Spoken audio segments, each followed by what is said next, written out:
ദൈവനാമത്തിന് മഹത്വം ഉണ്ടാവട്ടെ. ബൈബിൾ അപഗ്രഥന പഠനത്തിൽ അപ്പോസ്തലനായ പൗലോസ് ഫിലിപ്പിയർക്ക് എഴുതിയ ലേഖനമാണ് ഇന്ന് നാം പരിശോധിക്കുന്നത്. ബൈബിളിലെ 50-ാമത്തെയും പുതിയ നിയമത്തിൽ 11-ാമത്തെയും പുസ്തകമാണ് ഫിലിപ്പിയർക്ക് എഴുതിയ ലേഖനം. AD 62 റോമൻ കാരാഗ്രഹത്തിൽ നിന്ന് പൗലോസ് എഴുതി എപ്പഫ്രാദിത്തോസ് വശം ഫിലിപ്പിയയിലേക്ക് കൊടുത്തയച്ചതാണ് ഫിലിപ്പിയർക്ക് എഴുതിയ ലേഖനം. ഫിലിപ്പിയ സഭയുടെ പ്രാധാന്യം ബൈബിൾ സർവേ പഠിക്കുന്ന നിങ്ങൾക്കെല്ലാവർക്കും ഓർമ്മയുണ്ട് എന്ന് ഞാൻ കരുതുന്നു. പൗലോസിൻ്റെ 2ാം മിഷണറി യാത്രയിൽ യൂറോപ്പിൽ ആദ്യം സ്ഥാപിച്ച സഭയാണ് ഫിലിപ്പിയ സഭ. മക്കതോന്യ വിളി കേട്ട് പൗലോസ് ഫിലിപ്പിയയിൽ എത്തിയതും ദൈവം ലുദിയായുടെ ഹൃദയം തുറന്നതും വെളിച്ചപ്പാടത്തിൽ നിന്ന് ഭൂതത്തെ പുറത്താക്കിയതും കാരാഗ്രഹ പ്രമാണിയുടെ കുടുംബം മാനസാന്തരപ്പെട്ടതും ഫിലിപ്പിയ സഭ രൂപപ്പെട്ടതുമായ ചരിത്രം അപ്പോസ്തല പ്രവൃത്തി 16-ാം അധ്യായത്തിൽ ഉണ്ടല്ലോ. പൗലോസ് റോമൻ തടവിലായതറിഞ്ഞ ഫിലിപ്പിയ സഭ അവരുടെ സ്നേഹം അറിയിക്കുന്നതിൻ്റെ ഭാഗമായിട്ട് സാമ്പത്തിക സഹായവുമായി എപ്പഫ്രാദിത്തോസിനെ റോമിലേക്ക് അയച്ചു. 4-ാം അധ്യായത്തിൻ്റെ 18-ാം വാക്യത്തിൽ നമുക്കത് വായിക്കാൻ സാധിക്കുന്നുണ്ട്. ഇപ്പോൾ എനിക്ക് വേണ്ടുന്നത് എല്ലാമുണ്ട്, സമൃദ്ധിയായും ഇരിക്കുന്നു. നിങ്ങൾ അയച്ചു തന്നത് സൗരഭ്യവാസനയായി ദൈവത്തിന് പ്രസാദവും സുഗ്രാഹ്യവുമായ യാഗമായി എപ്പഫ്രൊദിത്തോസിൻ്റെ കയ്യാൽ ഞാൻ പ്രതിഗ്രഹിച്ച് തൃപ്തനായിരിക്കുന്നു. വായിച്ച വാക്യത്തിൽ നിങ്ങൾ അയച്ചു തന്നത് എപ്പഫ്രാദിത്തോസിൻ്റെ കയ്യാൽ, ഈ 2 പ്രയോഗങ്ങൾ നോക്കിയാൽ എപ്പഫ്രാദിത്തോസ് ആണ് ഈ സാമ്പത്തിക സഹായവുമായി അവിടെ ചെന്നത് എന്ന് വ്യക്തമാണല്ലോ. എപ്പഫ്രാദിത്തോസ് ഈ സഹായവുമായിട്ട് പോകുന്ന വഴിക്ക് അദ്ദേഹം ദീനം പിടിച്ച മരിപ്പാറായിരുന്നു. 2-ാം അധ്യായത്തിൻ്റെ 25-ാം വാക്യവും 27-ാം വാക്യവും വായിക്കുമ്പോൾ അദ്ദേഹം ദീനം പിടിച്ച് മരിപ്പാറായ വിവരം പൗലോസ് തന്നെ രേഖപ്പെടുത്തുന്നുണ്ട്. എന്നാൽ എൻ്റെ സഹോദരനും കൂട്ടുവേലക്കാരനും സഹപഠനും നിങ്ങളുടെ ദൂതനും എൻ്റെ ബുദ്ധിമുട്ടിന് ശുശ്രൂഷിച്ചവനുമായ എപ്പഫ്രൊദിത്തോസിനെ നിങ്ങളുടെ അടുക്കൽ അയക്കുന്നത് ആവശ്യമെന്ന് എനിക്ക് തോന്നി. അവൻ ദീനം പിടിച്ച് മരിപ്പാറായിരുന്നു സത്യം, എങ്കിലും ദൈവം അവനോട് കരുണ ചെയ്തു. അവനോട് മാത്രമല്ല, എനിക്ക് ദുഃഖത്തിന്മേൽ ദുഃഖം വരാതിരിപ്പാൻ എന്നോടും കരുണ ചെയ്തു. എങ്കിലും ദൈവം കരുണ ചെയ്യുകയാൽ എന്ന് പറഞ്ഞ പ്രയോഗം പ്രത്യേകം ശ്രദ്ധിക്കുക. ദൈവം കരുണ ചെയ്യുകയാൽ അവൻ സൗഖ്യമായി. അവൻ പൗലോസിനെ സന്ദർശിച്ചു. അദ്ദേഹം മടങ്ങിപ്പോന്നപ്പോൾ പൗലോസ് തൻ്റെ നന്ദിയും സ്നേഹവും സഭയെ അറിയിച്ചുകൊണ്ട് എഴുതിയതാണ് ഈ ലേഖനം. ഈ ലേഖനത്തിൽ ഫിലിപ്പിയ സഭയിൽ നിലനിന്ന അനൈക്യം മാറി എല്ലാവരും ഏക മനസ്സുള്ളവരാകണം, അതിൻ്റെ പ്രാധാന്യം എന്താണ് എന്ന് ലേഖനം വഴി അപ്പോസ്തലൻ സഭയെ പഠിപ്പിക്കുകയാണ്. അതുകൊണ്ട് ഈ ലേഖനം പഠിക്കുന്ന നമുക്ക് ആത്മീയ ഐക്യം നിലനിർത്തി പ്രായോഗിക ക്രിസ്ത്യ ജീവിതം നയിക്കാൻ ആഗ്രഹമുണ്ടെങ്കിൽ എല്ലാ വിശ്വാസികൾക്കും എല്ലാ സഭകൾക്കും ഈ ലേഖനം ഒരു അനുഗ്രഹമായിരിക്കും എന്ന് ഞാൻ നിങ്ങളെ പ്രാരംഭമായിട്ട് ഓർമ്മപ്പെടുത്തുന്നു. ഈ ലേഖനത്തിലെ പ്രധാനപ്പെട്ട ചിന്ത 1-ാം അധ്യായത്തിൻ്റെ 27-ാം വാക്യം മുതൽ നമുക്ക് അങ്ങോട്ട് പരിശോധിക്കുമ്പോൾ കാണാം. 1-ന്റെ-27 ഇങ്ങനെയാണ്: ഏകാത്മാവിൽ നിലനിന്ന്. ആ പ്രയോഗമാണ് നമ്മൾ കാണേണ്ടത്. ഞാൻ നിങ്ങളെ വന്ന് കണ്ടിട്ടോ ദൂരത്തിരുന്ന് നിങ്ങളുടെ അവസ്ഥ കേട്ടിട്ടോ നിങ്ങൾ ഏക ആത്മാവിൽ നിലനിന്ന്. ഞാൻ നേരത്തെ പറഞ്ഞ കാര്യം ശ്രദ്ധിക്കുക. സഭയിൽ അനൈക്യം നിലനിന്നിരുന്നത് കൊണ്ട് സഭയെ തിരുത്താൻ വേണ്ടി പഠിപ്പിക്കുകയാണ്. ഏക ആത്മാവിൽ നിലനിന്ന്. ഇതൊരു പ്രാവശ്യമല്ല, ആവർത്തിച്ചു വരുന്നത് നമുക്ക് കാണാം. 2-ാം അധ്യായത്തിൻ്റെ 2-ാം വാക്യം നോക്കിയാൽ നിങ്ങൾ ഏക മനസ്സുള്ളവരായി, നിങ്ങൾ ഏക മനസ്സുള്ളവരായി ഏക സ്നേഹം പൂണ്ട്. ഓക്കെ, വായിച്ചു. ഏക മനസ്സുള്ളവരായി ഏക സ്നേഹം പൂണ്ട് ഐക്യമത്യപ്പെട്ട് ഏകഭാവമുള്ളവരായി ഇങ്ങനെ എൻ്റെ സന്തോഷം പൂർണ്ണമാക്കുവിൻ. എൻ്റെ സന്തോഷം പൂർണ്ണമാക്കുക. അതായത് ഞാൻ നിങ്ങളെക്കുറിച്ച് ആഗ്രഹിക്കുന്നത് നിങ്ങൾ ഏകാത്മാവിൽ നിലനിൽക്കണം, ഏക മനസ്സുള്ളവരാകണം, ഏക സ്നേഹമുള്ളവരാകണം, ഐക്യമത്യപ്പെട്ട് ഏക ഭാവമുള്ളവരാകണം. അവിടെയും തീരുന്നില്ല. 4-ാം അധ്യായത്തിൻ്റെ ആദ്യത്തെ 4 വാക്യങ്ങൾ നോക്കിയാൽ 4-ാം അധ്യായത്തിൻ്റെ 1-ാം വാക്യത്തിൽ കർത്താവിൽ നിലനിൽപ്പീൻ എന്ന് പറഞ്ഞിട്ടുണ്ട്. ഇങ്ങനെ കർത്താവിൽ നിലനിൽപ്പീൻ. എന്നിട്ട് 2-ാം വാക്യത്തിൽ കർത്താവിൽ ഏക ചിന്തയോടിരിപ്പീൻ. കർത്താവിൽ ഏക ചിന്തയോടെ ഇരിപ്പീൻ. അപ്പം ഇതാണ് ഈ ലേഖനത്തിൻ്റെ അല്ലെങ്കിൽ ഈ പുസ്തകത്തിൻ്റെ പ്രധാനപ്പെട്ട ചിന്താവിഷയം. ദൈവസഭയിലുള്ള എല്ലാ ആളുകളും ഏക ചിന്തയുള്ളവരായിരിക്കണം, ഏക ആത്മാവുള്ളവരായിരിക്കണം, ഏക മനസ്സുള്ളവരായിരിക്കണം, ഏക സ്നേഹം ഉള്ളവരായിരിക്കണം. പ്രധാനപ്പെട്ട ആശയം ഈ പുസ്തകം നമുക്ക് നൽകുന്നത് 4-ാം അധ്യായത്തിൻ്റെ 4-ാം വാക്യത്തിലാണ് കാണാൻ കഴിയുന്നത്. കർത്താവിൽ എപ്പോഴും സന്തോഷിപ്പിൻ. വായിച്ചാട്ടെ. കർത്താവിൽ എപ്പോഴും സന്തോഷിപ്പിൻ. സന്തോഷിപ്പിൻ എന്ന് ഞാൻ പിന്നെയും പറയുന്നു. 3-ാം അധ്യായത്തിന്റെ 1-ാം വാക്യത്തിലും കർത്താവിൽ സന്തോഷിപ്പീൻ എന്ന് നമുക്ക് കാണാം. ഒടുവിൽ എന്റെ സഹോദരന്മാരെ കർത്താവിൽ സന്തോഷിപ്പിൻ. അപ്പം ഈ 2 പ്രാവശ്യമേ ഉള്ളൂ എന്ന് നിങ്ങൾ തെറ്റിദ്ധരിച്ചെങ്കിൽ ശരിയായില്ല. 4 അധ്യായങ്ങൾ ഉള്ള ഈ പുസ്തകത്തിൽ, ഈ ലേഖനത്തിൽ 16 പ്രാവശ്യം സന്തോഷിക്കുക എന്ന് എടുത്തെടുത്ത് പറയുന്നുണ്ട്. ഞാൻ വാക്യങ്ങളൊന്ന് പറഞ്ഞു വിട്ടേക്കാം. 1-ാം അധ്യായത്തിൻ്റെ 4-ാം വാക്യം, 18-ാം വാക്യം, 25-ാം വാക്യം, 2-ാം അധ്യായത്തിൻ്റെ 16, 17 വാക്യങ്ങൾ, 18-ാം വാക്യം, 28-ാം വാക്യം, 3-ാം അധ്യായത്തിൻ്റെ 1, 3 വാക്യങ്ങൾ, 4-ാം അധ്യായത്തിൻ്റെ 1-ാം വാക്യവും 4-ാം വാക്യവും. ഈ വാക്യങ്ങളിലെല്ലാം സന്തോഷിക്കുക സന്തോഷിക്കുക എന്ന് ആവർത്തിച്ച് പറയുന്നു. പക്ഷെ നമ്മൾ ഈ സന്തോഷിക്കുക എന്ന് പറഞ്ഞപ്പോൾ 4-ാം അധ്യായത്തിൻ്റെ 4-ാം വാക്യം ഒന്ന് വായിച്ചാൽ എങ്ങനെ സന്തോഷിക്കാനാ പറഞ്ഞത്? കർത്താവിൽ. വായിച്ചാട്ടെ. കർത്താവിൽ എപ്പോഴും സന്തോഷിപ്പിൻ. കർത്താവിൽ സന്തോഷിക്കുക. അപ്പൊ അങ്ങനെയാണെങ്കിൽ ഈ പുസ്തകത്തിനകത്ത് കർത്താവിൽ യേശു ക്രിസ്തു എന്നുള്ളത് 40 പ്രാവശ്യം പറഞ്ഞിട്ടുണ്ട്. അതുകൊണ്ട് നമ്മൾ കർത്താവിൽ നിന്ന് പുറത്തു പോകുമ്പോഴാണ്, കൊരിന്ത്യ ലേഖനം പഠിച്ചത് ഓർക്കുന്നുണ്ടെങ്കിൽ, യേശുവിൻ്റെ കർത്തൃത്വത്തിന് വിധേയപ്പെടാതിരുന്നപ്പോഴാണ് അവിടെ പ്രശ്നങ്ങൾ ഉണ്ടായത്.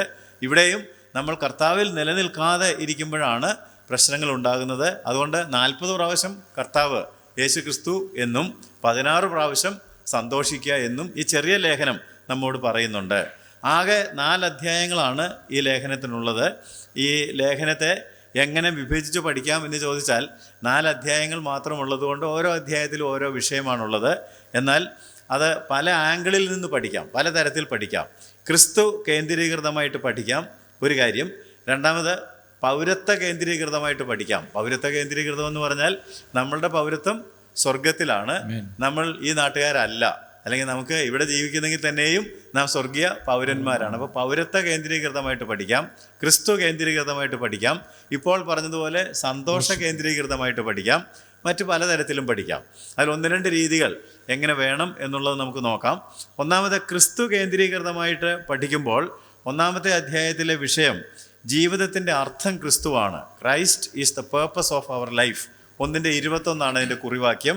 എനിക്ക് ജീവിക്കുന്നത് ക്രിസ്തുവും മരിക്കുന്നത് ലാഭവുമാകുന്നു.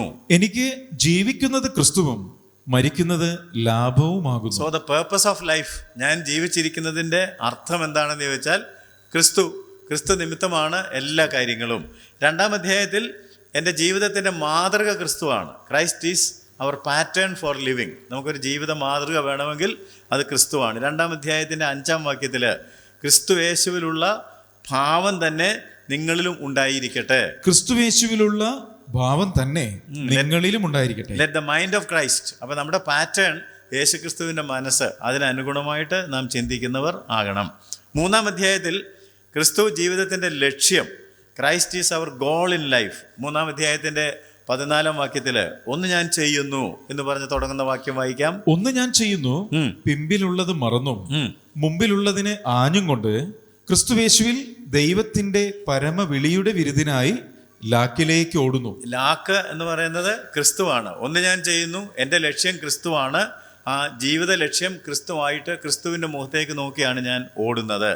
4-ാം അധ്യായത്തിൽ ജീവിതത്തിൻ്റെ ശക്തി, ജീവിതത്തിൻ്റെ ബലം ക്രിസ്തുവാണ്. Christ is our power or strength in life.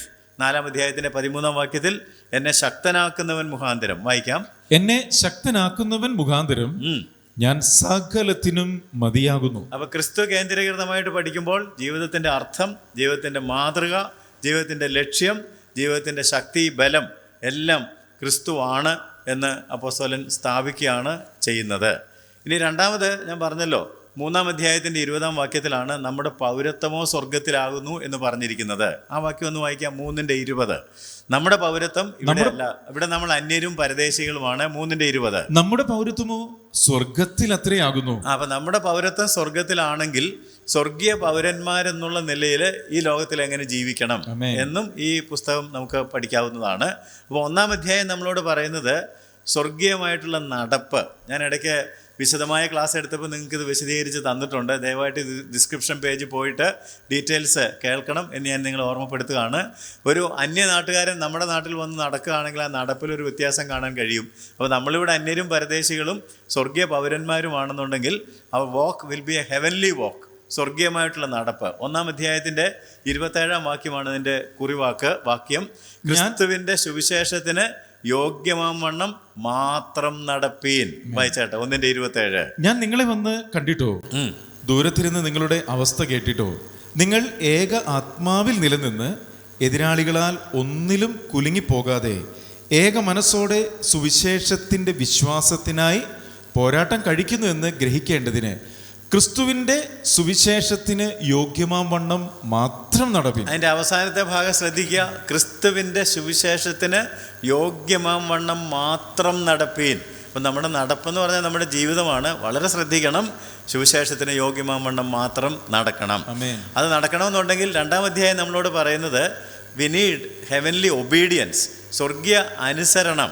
കാരണം ഏത് രാജ്യത്തിൻ്റെ നിയമങ്ങളാണ് നമ്മൾ അനുസരിക്കേണ്ടത്? നമ്മളൊരു രാജ്യത്തെ പൗരനാണെങ്കിൽ ആ രാജ്യത്തെ നിയമങ്ങൾ അനുസരിക്കുവാൻ ബാധ്യസ്ഥരാണ്. സ്വർഗീയ പൗരന്മാരാണെങ്കിൽ സ്വർഗീയ നിയമങ്ങൾ അനുസരിക്കണം. Heavenly obedience. 2-ാം അധ്യായത്തിൻ്റെ 14-15 വാക്യങ്ങളിൽ സ്വർഗീയ നിയമങ്ങൾ എവിടെ കിട്ടുമെന്ന് ചോദിച്ചാൽ അതാണ് വേദപുസ്തകത്തിലുള്ളത്. ജീവന്റെ വചനം പ്രമാണിച്ചുകൊണ്ട്. 14-15 വാക്യം വായിച്ചാൽ മതി. വക്രതയും കോട്ടവുമുള്ള തലമുറയുടെ നടുവിൽ നിങ്ങൾ അനിന്യരും പരമാർത്ഥികളും ദൈവത്തിന്റെ നിഷ്കളങ്ക മക്കളുമാകേണ്ടതിന് എല്ലാം പിറുപിറുപ്പും വാദവും കൂടാതെ ചെയ്യുവിൻ.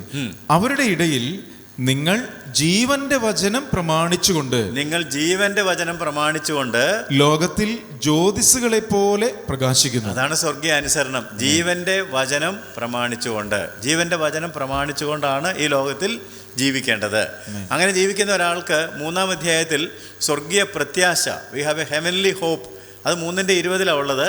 നമ്മുടെ കർത്താവായ യേശു ക്രിസ്തു രക്ഷിതാവായി വന്ന് നമ്മുടെ ഈ താഴ്ചയുള്ള ശരീരത്തെ തൻ്റെ മഹത്വമുള്ള ശരീരത്തോട് അനുരൂപമാക്കി നമ്മളെ അവൻ്റെ കൂടെ ചേർക്കുന്നതിനായിട്ട് അവൻ നമ്മെ ചേർക്കാൻ വരുമെന്നുള്ള പ്രത്യാശ. 3:20. നമ്മുടെ പൗരത്വമോ സ്വർഗത്തിലാകുന്നു, അവിടെ നിന്ന് കർത്താവായ യേശുക്രിസ്തു രക്ഷിതാവായി വരും എന്ന് നാം കാത്തിരിക്കുന്നു. അങ്ങനെ ഒരു പ്രത്യാശയുള്ള ജീവിതമാണ്. ഭാഗ്യകരമായൊരു പ്രത്യാശ സഭയ്ക്ക് ദൈവം തന്നിട്ടുണ്ട്. 4-ാം അധ്യായത്തിൽ നാം കാണുന്നത് സ്വർഗീയ സമാധാനം, ഹെവൻലി പീസ്, സകല ബുദ്ധിയെയും കവിയുന്ന ദൈവ സമാധാനം. 4:7 നമ്മളത് കാണുന്നത്.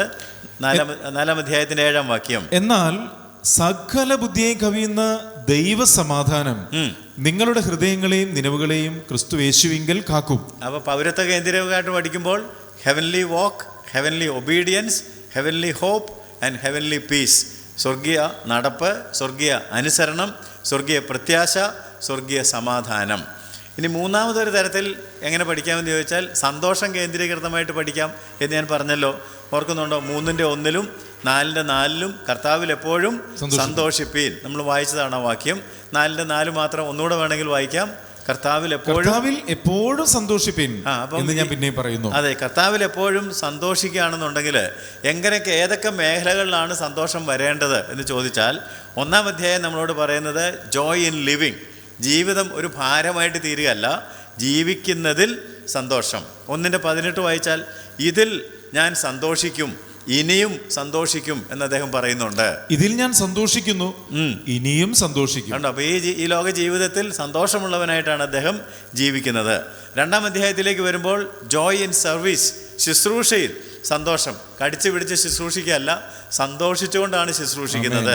2-ാം അധ്യായത്തിൻ്റെ 17-18 വാക്യങ്ങൾ നോക്കിയാട്ട് 2:17-18. എന്നാൽ നിങ്ങളുടെ വിശ്വാസം എന്ന യാഗം അർപ്പിക്കുന്ന ശുശ്രൂഷയിൽ എന്റെ രക്തം ഒഴിക്കേണ്ടി വന്നാലും ഞാൻ സന്തോഷിക്കും. കണ്ടോ? ശുശ്രൂഷയിൽ ഞാൻ സന്തോഷിക്കും, നിങ്ങളോട് എല്ലാവരോടും കൂടെ സന്തോഷിക്കും. ശുശ്രൂഷയിൽ സന്തോഷം. അങ്ങനെ തന്നെ നിങ്ങളും സന്തോഷിപ്പീൻ, എന്നോട് കൂടെ സന്തോഷിപ്പീൻ. കണ്ടോ? അപ്പോൾ സന്തോഷം ഒരുപാട് പ്രാവശ്യം ഉണ്ടെന്ന് മനസ്സിലായി കാണും. അപ്പോൾ ശുശ്രൂഷയിൽ അവർക്കും സന്തോഷം, ശുശ്രൂഷിക്കുന്ന ആൾക്കും സന്തോഷം. 3-ാം അധ്യായത്തിലേക്ക് വരുമ്പോൾ ജോയ് ഇൻ ഫെലോഷിപ്പ്, കൂട്ടായ്മയിൽ സന്തോഷം. 3-ാം അധ്യായത്തിൻ്റെ 1-ാം വാക്യത്തിൽ കർത്താവിൽ സന്തോഷിപ്പീനെന്ന് പറഞ്ഞു. എന്നിട്ട് താഴോട്ട് വരുമ്പോൾ 11-ാം വാക്യത്തിൽ പറഞ്ഞു അവൻ്റെ കഷ്ടാനുഭവങ്ങളുടെ കൂട്ടായ്മ അനുഭവിച്ചറിയുവാൻ. അപ്പോൾ അതിലാ സന്തോഷം. കേട്ടോ? സന്തോഷിക്കുന്നത് എന്താ? നന്മകൾ മാത്രം വരുമ്പോഴല്ല, കഷ്ടാനുഭവങ്ങളുടെ കൂട്ടായ്മയിലും സന്തോഷിക്കണം. 3:11 അവൻ്റെ കഷ്ടാനുഭവങ്ങളുടെ കൂട്ടായ്മയെയും അനുഭവിച്ചറിയേണ്ടതിനും. ഈ പൗലോസാണ് റോമാലേഖനത്തിൽ കഷ്ടങ്ങളിൽ സന്തോഷിക്കുന്നു എന്ന് എഴുതി വച്ചിരിക്കുന്നത്. അതുകൊണ്ട് കഷ്ടങ്ങളുടെ നടുവിൽ ആ കർത്താവായ യേശുക്രിസ്തുവിൻ്റെ കഷ്ടങ്ങളിൽ കൂട്ടായ്മ ലഭിക്കുമ്പോഴുള്ള ഒരു സന്തോഷം. 4-ാം അധ്യായത്തിൽ പ്രതിഫലം ലഭിക്കുന്നതിലുള്ള സന്തോഷം. ഇങ്ങനെ ജീവിക്കുമ്പോൾ ജോയ് ഇൻ റിവാർഡ്സ്, നമുക്ക് പ്രതിഫലങ്ങൾ കർത്താവ് തരുമ്പോൾ 4:10 ഞാൻ കർത്താവിൽ വളരെ സന്തോഷിച്ചു. ഞാൻ കർത്താവിൽ വളരെ സന്തോഷിച്ചു. എന്താണെന്ന് 17-ാം വാക്യത്തിലാണ്, നിങ്ങളുടെ കണക്കിലേക്ക് ഏറുന്ന ഫലം ആഗ്രഹിക്കുന്നു. ഞാൻ ദാനം ആഗ്രഹിക്കുന്നല്ല, നിങ്ങളുടെ കണക്കിലേക്ക് ഏറുന്ന ഫലം അത്രേ ആഗ്രഹിക്കുന്നത്. അപ്പം നിങ്ങൾ സന്തോഷിക്കുന്നത് എനിക്ക് ഒരു പ്രതിഫലം പോലെയാണ് ഇരിക്കുന്നത്. കർത്താവ് എനിക്ക് പ്രതിഫലങ്ങൾ തരും, അതിൽ ഞാൻ സന്തോഷിക്കുന്നു. അപ്പോൾ സന്തോഷം, Joy in living, Joy in service, Joy in fellowship and Joy in rewards. 4 അധ്യായങ്ങളിലും സന്തോഷമുണ്ട്. ഇങ്ങനെ പല ആംഗിളിൽ നിന്ന് പഠിക്കാം. ഈ ആംഗിൾസ് എല്ലാം പറഞ്ഞുകൊണ്ടിരുന്നാൽ നമുക്ക് തീർക്കാൻ പറ്റുകയല്ലാത്തത് കൊണ്ട് ഞാനിനി 3ാമതൊരു ആംഗിൾ പറയുന്നില്ല. എന്നാൽ ഇതിലേറ്റവും പ്രധാനപ്പെട്ടത് ക്രിസ്തു കേന്ദ്രീകൃതമാണ്. അതുകൊണ്ട് ക്രിസ്തു കേന്ദ്രീകൃതമായിട്ട് ചിന്തിക്കുമ്പോൾ 1-ാം അധ്യായത്തിലേക്ക് ഒരു പ്രാവശ്യം കൂടെ മടങ്ങി വരികയാണെങ്കിൽ ക്രിസ്തു കേന്ദ്രീകൃതമായ 7 പ്രത്യേക പ്രയോഗങ്ങൾ, ജീവിതത്തിൻ്റെ അർത്ഥം ക്രിസ്തു ആണെന്ന് തെളിയിക്കുന്ന 7 പ്രയോഗങ്ങളുണ്ട്. അത് മാത്രം ഞാനൊന്ന് വായിച്ച് കേൾപ്പിക്കട്ടെ. 1-ാം അധ്യായത്തിൻ്റെ 8-ാം വാക്യത്തിൽ ക്രിസ്തുവിൻ്റെ ആർദ്രത, 12 മുതൽ 18 വരെയുള്ള വാക്യങ്ങളിൽ ക്രിസ്തുവിൻ്റെ താല്പര്യം, 19-ാം വാക്യത്തിൽ ക്രിസ്തുവിൻ്റെ ആത്മാവിൻ്റെ സഹായം, 1:20 ക്രിസ്തു ജീവിതത്തിൽ മഹത്വപ്പെടും, 21-22 വാക്യങ്ങളിൽ ക്രിസ്തുവിനോട് ചേരുവാനുള്ള ആഗ്രഹം, എനിക്ക് ജീവിക്കുന്നത് ക്രിസ്തു, 27-ാം വാക്യത്തിൽ ക്രിസ്തുവിൻ്റെ സുവിശേഷത്തിന് യോഗ്യമായിട്ട് മാത്രം ജീവിക്കുവാൻ, നടക്കുവാനുള്ള ആഗ്രഹം, 29-30 വാക്യങ്ങളിൽ ക്രിസ്തുവിന് വേണ്ടി കഷ്ടം അനുഭവിക്കുവാനുള്ള ഒരുക്കം. അപ്പോൾ ഈ വാക്യങ്ങളെല്ലാം കാണിക്കുന്നത് ക്രിസ്തു കേന്ദ്രീകൃതമാണ്, എൻ്റെ ജീവിതത്തിൻ്റെ അർത്ഥം ക്രിസ്തുവാണ് എന്നാണ്. 2-ാം അധ്യായത്തിലേക്ക് വരുമ്പോൾ ക്രിസ്തുവേശുവിലുള്ള ഭാവം, ക്രിസ്തുവിൻ്റെ മനസ്സ് നിങ്ങൾക്കുണ്ടായിരിക്കട്ടെ എന്ന് നമ്മൾ വായിച്ചത് ഓർക്കുന്നുണ്ടല്ലോ. നമ്മുടെ പാറ്റേൺ, നമ്മുടെ മോഡൽ, മാതൃക അവനാണ് എന്ന് പറഞ്ഞല്ലോ. അവിടെ അറിയേണ്ട ഏറ്റവും പ്രധാനപ്പെട്ട കാര്യം, ഒരു ക്രിസ്ത്യാനിയുടെ മനസ്സിനെ, ഒരു ക്രിസ്ത്യാനിയുടെ ചിന്തയെ നിയന്ത്രിക്കുന്നത് ആരായിരിക്കണം? ക്രിസ്തു ആയിരിക്കണം. ക്രിസ്തു ആയിരിക്കണം നമ്മുടെ മനസ്സുകളെ നിയന്ത്രിക്കേണ്ടത്. അങ്ങനെ നിയന്ത്രിക്കുമ്പോഴാണ് നമുക്ക് ഏക മനസ്സ്, ഏകഭാവം, ഐകമത്യം, ഏക സ്നേഹം ഒക്കെ ഉണ്ടാകുന്നത്. എന്നാൽ അതിനപ്പുറമായിട്ട് ഈ 2-ാം അധ്യായത്തിൽ 5 ആളുകളുടെ മനസ്സുകൾ പ്രതിഫലിക്കുന്നുണ്ട്. ആ മനസ്സുകൾ ഞാനൊന്ന് പരിചയപ്പെടുത്താം. ഒന്നാമത് ക്രിസ്തുവിൻ്റെ മനസ്സ്. 8-ാം വാക്യത്തിൽ, 2-ന്റെ 8-ാം വാക്യത്തിൽ ക്രിസ്തുവിൻ്റെ മനസ്സിൽ മുഴുവൻ താഴ്മയായിരിക്കുന്നത്. അവൻ തന്നെത്താൻ താഴ്ത്തി. 8-ാം വാക്യം, മനുഷ്യ സാദൃശ്യത്തിലായി തന്നെത്താൻ ഒഴിച്ച് വേഷത്തിൽ മനുഷ്യനായി വിളങ്ങി, തന്നെത്താൻ താഴ്ത്തി ദൈവമായിരിക്കെ. 2-ാം അധ്യായം വളരെ പരിചിതമായ അധ്യായമാണല്ലോ. 7 സ്റ്റെപ്സ്, 7 പടികൾ താഴോട്ട് ഇറങ്ങി വന്നാണ് അവൻ തന്നെത്താൻ താഴ്ത്തി മനുഷ്യവേഷം എടുത്തത്. അതാണ് ക്രിസ്തുവിൻ്റെ മനസ്സ്. അങ്ങനെ തന്നെത്താൻ താഴ്ത്തിയ ക്രിസ്തുവിന് പിതാവിൻ്റെ മനസ്സ്, പിതാവായ ദൈവത്തിൻ്റെ മനസ്സ് രണ്ടാമത് നമുക്ക് കാണാം. ഈ താഴ്ത്തിയവനെ ഉയർത്തുക, ഏറ്റവും ഉയർത്തി. 9-ാം വാക്യം, ദൈവം അവനെ അതുകൊണ്ട് ഏറ്റവും ഉയർത്തി. അപ്പോൾ ക്രിസ്തുവിൻ്റെ മനസ്സ് തന്നെത്താൻ താഴ്ത്തുന്നത്, എന്നാൽ പിതാവായ ദൈവം താഴ്ത്തിയ ക്രിസ്തുവിനെ ഏറ്റവും ഉയർത്തുന്നു. ഇനി പൗലോസിൻ്റെ മനസ്സ് എന്താണ് എന്ന് 2-ാം അധ്യായത്തിൻ്റെ 12 മുതൽ 18 വരെയുള്ള വാക്യങ്ങളിലുണ്ട്. 12-ാം വാക്യം മാത്രം വായിക്കുകയാണെങ്കിൽ, വർക്കൗട്ട് യുവർ സാൽവേഷൻ, നിങ്ങൾക്ക് ലഭിച്ച രക്ഷ പ്രവൃത്തിപഥത്തിൽ കൊണ്ടുവരണം. ഇതൊരാശയമായിട്ട് മാത്രം ഇരുന്നാൽ പോരാ. 12-ാം വാക്യം വായിക്കാം. അതുകൊണ്ട് പ്രിയമുള്ളവരെ, നിങ്ങൾ എല്ലായ്പ്പോഴും അനുസരിച്ചതുപോലെ ഞാൻ അരികത്തിരിക്കുമ്പോൾ മാത്രമല്ല, ഇന്ന് ദൂരത്തിരിക്കുമ്പോൾ ഏറ്റവും അധികമായി ഭയത്തോടും വിറയലോടും കൂടെ നിങ്ങളുടെ രക്ഷയ്ക്കായി പ്രവർത്തിപ്പീൻ. രക്ഷയ്ക്കായി പ്രവർത്തിക്കുക എന്ന് പറഞ്ഞാൽ രക്ഷ പ്രവൃത്തി പദത്തിൽ കൊണ്ടുവരിക. ഇംഗ്ലീഷ് ബൈബിൾ നോക്കുക. വർക്ക് ഔട്ട് യുവർ സാൽവേഷൻ, പ്രവർത്തിച്ച് രക്ഷ നേടുക എന്നല്ല. അപ്പോൾ പൗലോസിൻ്റെ മനസ്സ് രക്ഷ പ്രവൃത്തി പദത്തിൽ കൊണ്ടുവരണം എന്നുള്ള കാര്യമാണ്. ഇനി തിമത്യോസിൻ്റെ മനസ്സ് 4-മതായിട്ട് പ്രതിഫലിക്കുന്നുണ്ട്. 2-ാം അധ്യായത്തിൻ്റെ 21-22 വാക്യങ്ങളിൽ എല്ലാവരും സ്വന്തം കാര്യം നോക്കുമ്പോൾ തിമത്യോസ് സ്വന്തം കാര്യമല്ല, ആരുടെ കാര്യമാണ് നോക്കുന്നത്? ക്രിസ്തുവിൻ്റെ കാര്യം. ഒരു മകൻ അപ്പന് ചെയ്യുന്നത് പോലെ. 21-22 വായിക്കാം. യേശുക്രിസ്തുവിന്റെ കാര്യമല്ല, സ്വന്തം കാര്യമത്രേ എല്ലാവരും നോക്കുന്നു. അവനോ മകൻ അപ്പന് ചെയ്യുന്നത് പോലെ എന്നോട് കൂടെ സുവിശേഷണത്തിൽ സേവ ചെയ്തു. അവിടെ അവൻ എന്ന് പറഞ്ഞിരിക്കുന്നത് തിമത്യോസിനെ കുറിച്ചാണ്. തിമത്യോസിന് സ്വന്തം കാര്യമല്ല, ക്രിസ്തുവിൻ്റെ കാര്യമാണ്. അവൻ്റെ മനസ്സിൽ മുഴുവൻ ക്രിസ്തുവാണ് ഇരിക്കുന്നത്. ഇനി 5-മതായിട്ട് എപ്പഫ്രാദിത്തോസിൻ്റെ മനസ്സ് നമ്മൾ നേരത്തെ വായിച്ചതാണ്. 30-ാം വാക്യത്തിലുണ്ട്, ശുശ്രൂഷയുടെ കുറവ് തീർക്കണം, ശുശ്രൂഷിക്കണം. ആ ചിന്തയാണ് 30-ാം വാക്യം. എനിക്ക് വേണ്ടിയുള്ള നിങ്ങളുടെ ശുശ്രൂഷയുടെ കുറവ് തീർപ്പാനല്ലോ അവൻ തന്റെ പ്രാണനെ പോലും കരുതാതെ ക്രിസ്തുവിന്റെ വേല നിമിത്തം മരണത്തോളമായി പോയത്. ക്രിസ്തുവിന്റെ വേലയിൽ മരിച്ചാലും കുഴപ്പമില്ല, എനിക്ക് അവനെ കർത്താവിനെ ശുശ്രൂഷിക്കണമെന്നുള്ള ആഗ്രഹമുള്ള എപ്പഫ്രാദിത്തോസിന്റെ മനസ്സ്. അപ്പോൾ ഈ 5 മനസ്സുകൾ നമ്മളൊന്ന് പരിശോധിക്കുന്നത് നല്ലതാ. ക്രിസ്തുവിന്റെ മനസ്സ്, പിതാവായ ദൈവത്തിന്റെ മനസ്സ്, പൗലോസ് അപ്പോസ്തലന്റെ മനസ്സ്, തിമത്തിയോസിന്റെ മനസ്സ്, എപ്പഫ്രാദിത്തോസിന്റെ മനസ്സ്. ആ മനസ്സ് പരിശോധിച്ചാൽ മാത്രം പോരാ, എൻ്റെ മനസ്സ് എങ്ങനെ ഇരിക്കുന്നു ഇതിനോടുള്ള ബന്ധത്തിൽ എന്ന് ചിന്തിക്കേണ്ടതാണ്. 3-ാം അധ്യായത്തിലേക്ക് വരുമ്പോൾ ക്രിസ്തു ജീവിതത്തിൻ്റെ ലക്ഷ്യം എന്ന് പറഞ്ഞത് ഓർക്കുക. 3-ാം അധ്യായത്തിൻ്റെ 9 മുതൽ 11 വരെയുള്ള വാക്യങ്ങളാണ്. 9-ാം വാക്യത്തിൽ ഞാൻ ക്രിസ്തുവിനെ നേടേണ്ടതിന് എന്നൊരു പ്രയോഗമുണ്ട്. ഞാൻ ക്രിസ്തുവിനെ നേടേണ്ടതിന്, അവനിൽ ഇരിക്കേണ്ടതിന്, ഇല്ലേ? ക്രിസ്തുവിനെ അവനിൽ ഇരിക്കേണ്ടതിനും. കേട്ടോ, അപ്പോൾ അവനെ നേടേണ്ടതിന്, അവനിൽ ഇരിക്കേണ്ടതിന്.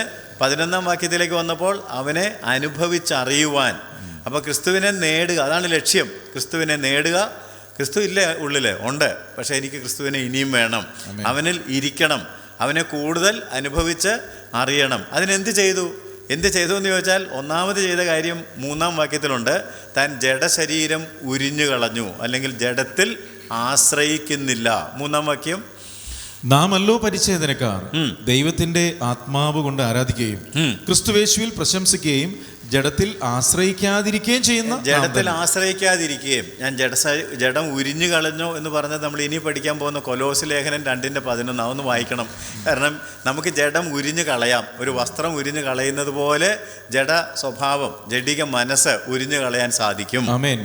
അവനിൽ നിങ്ങൾക്ക് ക്രിസ്തുവിന്റെ പരിച്ഛേദനയാൽ ജഡശരീരം ഉരിഞ്ഞു കളഞ്ഞതിനാൽ തന്നെ. അപ്പൊ പൗലോസ് എന്താ ചെയ്തത്? ജഡശരീരം ഉരിഞ്ഞു കളഞ്ഞു.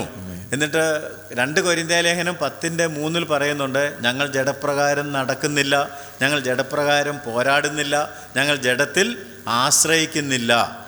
ഇതൊക്കെ ചെയ്യുന്ന ആളുകളെക്കുറിച്ച് 3-ാം അധ്യായത്തിലേക്ക് തിരിച്ചു വന്നാൽ 2-ാം വാക്യത്തിൽ പറഞ്ഞത്, ജഡത്തിൽ ആശ്രയിച്ച് ശുശ്രൂഷിക്കുകയും ജീവിക്കുകയും ചെയ്യുന്ന ആളുകൾ ആകാത്ത വേലക്കാരാണ്. ശരിയായ വേലക്കാർ, ശരിയായ ശുശ്രൂഷകന്മാർ ജഡത്തിലല്ല, ആത്മാവിലാണ്. അതുകൊണ്ടാണല്ലോ ഗലാത്യരോട് നിങ്ങൾ ആത്മാവ് കൊണ്ട് ആരംഭിച്ചിട്ട് ജഡത്തിലാണോ സമാപിക്കുന്നത് എന്ന് ചോദിച്ചത്. അതുകൊണ്ട് നമുക്ക് 3:2 നോക്കുകയാണെങ്കിൽ, ആകാത്ത വേലക്കാരെ സൂക്ഷിച്ചു കൊള്ളുവീൻ, നായ്ക്കളെ സൂക്ഷിപ്പിൻ, ആകാത്ത വേലക്കാരെ സൂക്ഷിപ്പിൻ. അപ്പം ശരിയായ വേലക്കാരൻ ജഡശരീരം ഉരിഞ്ഞു കളഞ്ഞ് ജഡത്തിൽ ആശ്രയിക്കാതെ, ജഡപ്രകാരം പോരാടാതെ, ജഡപ്രകാരം നടക്കാതെ, ജഡത്തിനോട് യാതൊരു നോ കോൺഫിഡൻസ് ഇൻ ഫ്ലഷ് എന്നാണ്. ജഡത്തിൽ I have no confidence in flesh. എൻ്റെ ജഡത്തിൽ എനിക്ക് ഒരു കോൺഫിഡൻസും. പക്ഷേ ഇന്ന് നമ്മൾ പ്രവർത്തകരെ നോക്കിയാൽ അവരുടെ കോൺഫിഡൻസ് മുഴുവനും എവിടെ ഇരിക്കുന്നത്? ജഡത്തിലാണ് ഇരിക്കുന്നത്.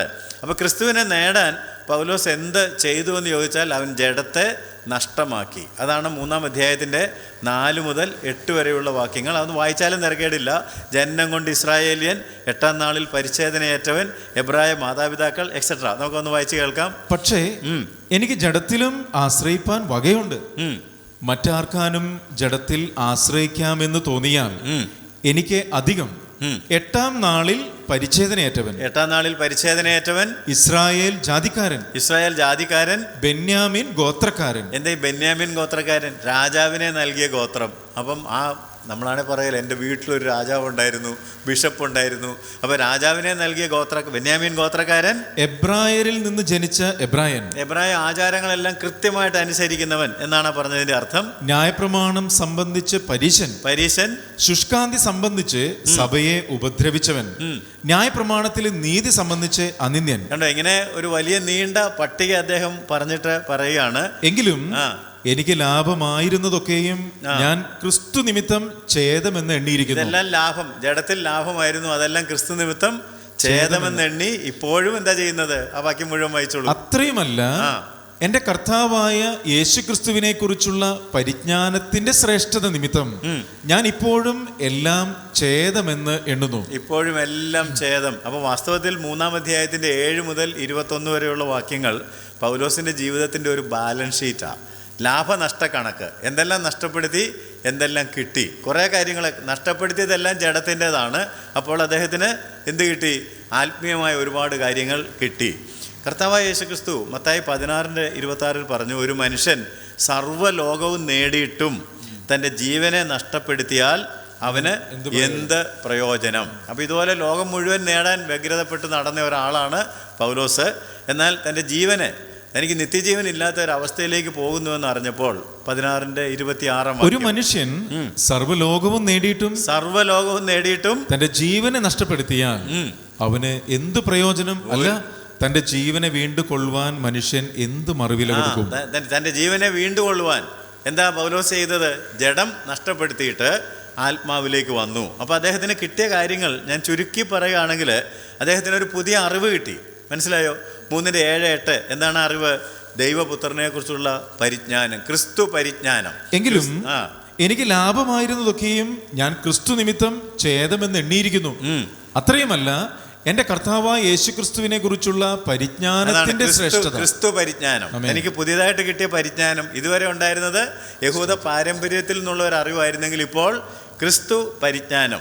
ഇതുവരെ തനിക്കൊരു നീതിബോധം ഉണ്ടായിരുന്നു, അത് തൻ്റെ സ്വന്തം നീതിയായിരുന്നു. എന്നാൽ 9-ാം വാക്യത്തിൽ പറഞ്ഞു, എനിക്ക് എൻ്റെ സ്വന്തം നീതിയല്ല, വിശ്വാസനീതി എന്ന് പറയുന്ന ഒരു കാര്യം കിട്ടി. വായിക്കാം 9. ഞാൻ ക്രിസ്തുവിനെ നേടേണ്ടതിനും ന്യായപ്രമാണത്തിൽ നിന്നുള്ള സ്വന്തം നീതിയല്ല. സ്വന്തം നീതിയാണ് പണ്ടുണ്ടായിരുന്നത്, സ്വന്തം നീതി അല്ല, ക്രിസ്തുവിങ്കലുള്ള വിശ്വാസം മൂലം. നമ്മ പുതിയതായിട്ട് കിട്ടി, ക്രിസ്തുവിനുള്ള വിശ്വാസം മൂലം ദൈവം വിശ്വസിക്കുന്നവർക്ക് നൽകുന്ന നീതി തന്നെ ലഭിച്ചു. അതാണ് വിശ്വാസനീതി എന്ന് പറയുന്നത്. 10-ാം വാക്യത്തിൽ പറയുകയാണ്, എനിക്ക് നേരത്തെ ഒരു സ്വന്തം ശക്തി ഉണ്ടായിരുന്നു, എന്നാൽ ഇപ്പോൾ യേശു ക്രിസ്തുവിന്റെ പുനരുദ്ധാന ശക്തിയാണ് ഞാൻ അനുഭവിക്കുന്നത്.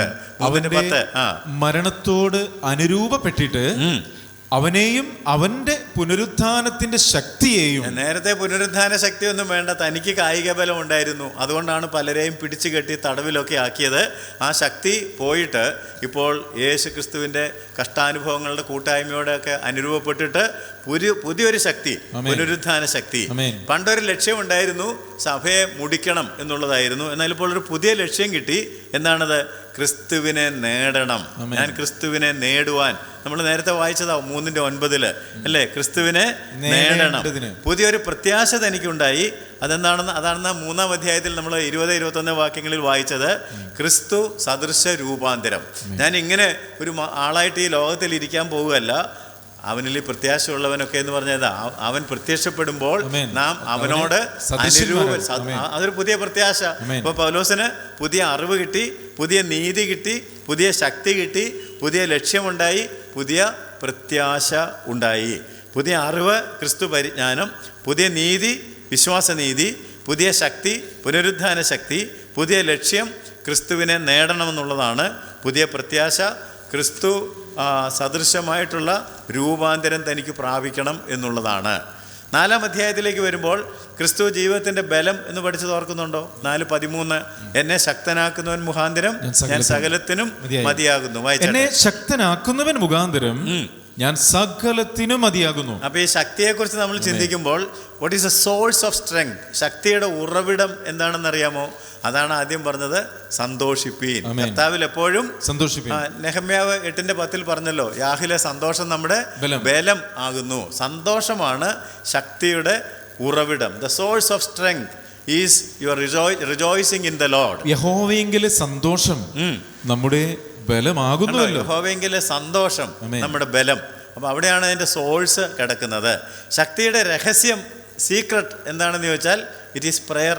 അതുകൊണ്ടാണ് 4-ാം അധ്യായത്തിൻ്റെ 5, 6, 7 വാക്യങ്ങളിൽ നമ്മളോട് ഒന്നിനെക്കുറിച്ചും വിചാരപ്പെടരുത്, എല്ലാറ്റിലും പ്രാർത്ഥനയാലും അപേക്ഷയാലും. So the secret of strength is prayer. പിന്നെ ഈ ശക്തിയുടെ ആഴം, അതിൻ്റെ ഡെപ്ത് എന്ന് പറയുന്നത് എന്താണെന്ന് ചോദിച്ചാൽ ശരിയായ ചിന്ത. 4-ാം അധ്യായത്തിൻ്റെ 8, 9 വാക്യങ്ങൾ ഇതൊക്കെയും ചിന്തിച്ചു കൊള്ളുവീൻ. ഒടുവിൽ സഹോദരന്മാരെ, സത്യമായതൊക്കെയും ഘനമായതൊക്കെയും നീതിയായതൊക്കെയും നിർമ്മലമായതൊക്കെയും രമ്യമായതൊക്കെയും സൽകീർത്തിയായതൊക്കെയും സൽഗുണമോ പുകഴ്ചയോ അതൊക്കെയും ചിന്തിച്ചു കൊള്ളുവിൻ. സദൃശവാക്യത്തിൽ നമ്മൾ വായിക്കുന്നുണ്ട്, ഒരു മനുഷ്യൻ തന്നെ മനസ്സിൽ കണക്ക് കൂട്ടുന്നത് പോലെയാകുന്നു. As a man thinketh so is he. 23-ാം അധ്യായത്തിൻ്റെ 7-ാം വാക്യമാണ്. അപ്പോൾ ശക്തിയുടെ ആഴം എന്ന് പറയുന്നത് ശരിയായ ചിന്താധാരയാണ്. പലപ്പോഴും വികലമായ ചിന്തയാണ് നമ്മളെ അപകടത്തിലാക്കുന്നത്. അവൻ മനസ്സിൽ കണക്ക് കൂട്ടുന്നത് പോലെയാകുന്നു. ഇംഗ്ലീഷിൽ വായിച്ചാൽ as a man thinketh so is he. നീ എങ്ങനെ ചിന്തിക്കുന്നുവോ അങ്ങനെ തന്നെ ആയിത്തീരും. ക്രിസ്തുവിൻ്റെ ശക്തി നമുക്ക് സംതൃപ്തി നൽകുന്നതാണ്, എല്ലാറ്റിലും മതിയായതാണ് എന്ന് 4-ാം അധ്യായത്തിൻ്റെ 10 മുതലുള്ള വാക്യങ്ങൾ വായിച്ചാൽ. സാഹചര്യങ്ങളിലൊന്നും കുലുങ്ങുന്നില്ല, താൻ എല്ലാ അവസ്ഥയിലും സംതൃപ്തനായിരിക്കുന്നു. 5-ാമതായിട്ട് ക്രിസ്തുവിൻ്റെ ശക്തി നമ്മുടെ ബുദ്ധിമുട്ടെല്ലാം തീർക്കുന്നതാണ്, എല്ലാ ആവശ്യങ്ങളും നൽകുന്നതാണ്. എൻ്റെ ദൈവമോ നിങ്ങളുടെ ബുദ്ധിമുട്ടൊക്കെയും മഹത്വത്തോടെ തൻ്റെ ധനത്തിനൊത്തവണ്ണം ക്രിസ്തുയേശുവിൽ പൂർണ്ണമായി തീർത്തു തരും. അപ്പോൾ ശക്തിയോടുള്ള ബന്ധത്തിൽ ഈ 5 കാര്യങ്ങൾ അറിഞ്ഞിരിക്കണം. ശക്തിയുടെ ഉറവിടം സന്തോഷം, ശക്തിയുടെ രഹസ്യം പ്രാർത്ഥന, ശക്തിയുടെ ആഴം ശരിയായ ചിന്ത, ശക്തി എല്ലാറ്റിനും മതിയായതാണ്, എനിക്ക് സംതൃപ്തി നൽകുന്നതാണ്, ശക്തി എൻ്റെ എല്ലാ ബുദ്ധിമുട്ടുകളെയും തീർക്കുന്നതാണ്. അതാണ് എന്നെ ശക്തനാക്കുന്നവൻ മുഖാന്തരം ഞാൻ സകലത്തിനും മതിയാകുന്നു എന്ന് പറഞ്ഞത്. ഫിലിപ്പ് ലേഖനം ചെറുതാണെങ്കിലും ഇവിടെ ഒന്നും തീരുന്നില്ല. ഒരുപാട് വിഷയങ്ങൾ ഇനിയും ഈ പുസ്തകത്തിൽ നിന്ന് പഠിക്കുവാനുണ്ട്. വേണമെങ്കിൽ ഞാൻ ചില വിഷയങ്ങളുടെ ടൈറ്റിൽ മാത്രം പറഞ്ഞു തരാം. ആത്മീയ ജീവിതത്തിൽ ചിന്തയ്ക്കുള്ള സ്ഥാനം. റോമാലേഖനത്തിലൊക്കെ പോയാൽ നിങ്ങൾക്കത് കാണാം. ആത്മാവിൻ്റെ ചിന്ത, ജഡത്തിൻ്റെ ചിന്ത. ഇപ്പോൾ സദൃശവാക്യത്തിൽ പറഞ്ഞല്ലോ ഇല്ലേ, ആസ് എ മാൻ തിങ്കർ, ഒരാൾ ചിന്തിക്കുക. അപ്പോൾ ചിന്തയുടെ പ്രാധാന്യം ആത്മീയ ജീവിതത്തിൽ എന്ത് എന്നീ പുസ്തകത്തിൽ നമുക്ക് വേണമെങ്കിൽ പഠിക്കാം. കർത്താവിൽ എപ്പോഴും സന്തോഷിക്കുക, സന്തോഷിക്കുന്നതിൻ്റെ പ്രാധാന്യം. അനേകര് സന്തുഷ്ടരല്ല. സംതൃപ്തിയും സന്തോഷവും ഒക്കെ ഒരുമിച്ച് പോകുന്ന കാര്യങ്ങളാണ്. അതുപോലെ തന്നെ ഒന്നിനെക്കുറിച്ചും വിചാരപ്പെടരുത്. How to win over worry and care. എങ്ങനെയാണ് വിചാരങ്ങളെ, ആങ്സൈറ്റിയെ, ആകുലതകളെ ജയിക്കുന്നത് ഈ പുസ്തകത്തിൽ നിന്ന് പഠിക്കാം. അതുപോലെ തന്നെ ഇന്ന് അനേകർക്ക് സമാധാനമില്ല, എന്നാൽ സകല ബുദ്ധിയെയും കവിയുന്ന സമാധാനം എങ്ങനെ പ്രാപിക്കുവാൻ കഴിയും. ഇങ്ങനെയുള്ള ഒരുപാട് വിഷയങ്ങൾ ഈ പുസ്തകത്തിൽ നിന്ന് നമുക്ക് പഠിക്കാൻ സാധിക്കും. വളരെ ആഴമുള്ള, നമ്മെ ജീവിപ്പിക്കുന്ന ഈ ലേഖനം വായിച്ച് പുതുജീവൻ പ്രാപിക്കുവാൻ ഈ ക്ലാസ്സുകൾ കേൾക്കുന്ന എല്ലാവർക്കും കർത്താവ് കൃപ നൽകട്ടെ എന്ന് ഞാൻ പ്രാർത്ഥിക്കുന്നു. ദൈവത്തിന് സ്തോത്രം. എല്ലാ മഹത്വവും നമുക്ക് കർത്താവിന് അർപ്പിക്കാം. ക്രിസ്തു കേന്ദ്രീകൃതമായ ഒരു ജീവിതം നയിക്കുവാനായിട്ട്, സന്തോഷമുള്ള ഒരു ജീവിതം നയിക്കുവാനായിട്ട്, സ്വർഗത്തിലെ പൗരന്മാരെന്നുള്ള ബോധത്തിൽ ജീവിക്കുവാനായിട്ട് ഈ ലേഖനം നമ്മളെ ഉത്തേജിപ്പിക്കട്ടെ. ദൈവത്തിന് സ്തോത്രം. ആമേൻ.